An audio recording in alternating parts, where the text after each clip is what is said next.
My area of research can be described best as the intersection between energy and the environment. I work on energy technologies that promise to satisfy the growing appetite for energy worldwide while reducing their impact on the environment. Thinking about the energy challenge, or why those of us working in energy currently are interested to continue to work on it, is looking at what sort of energy we use worldwide, what we call the primary energy sources.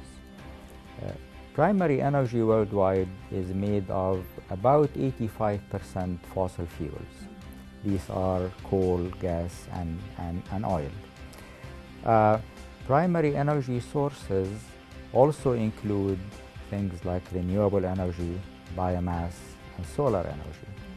These last, as well as nuclear energy. These last forms, leaving out the fossil fuels, constitute about 15%.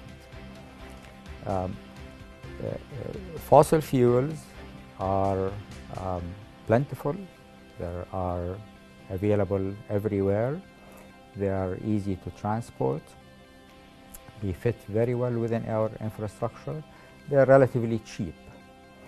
They are expected to continue to dominate energy primary sources.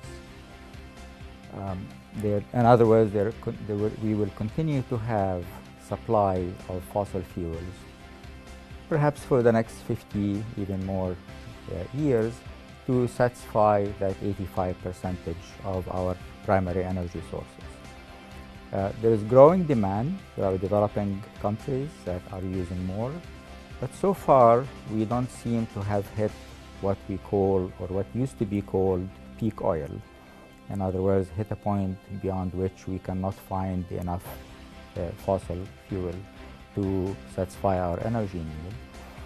And if you followed the recent developments of the past few years, you hear more about shale oil and shale gas. These are what used to be called unconventional sources of fossil fuels that, with developing recovery technology, we've been able to make them available. So from the supply side, there seems to be sufficient energy to satisfy our needs. The question is, what sort of impact are we making on the environment using these fuels?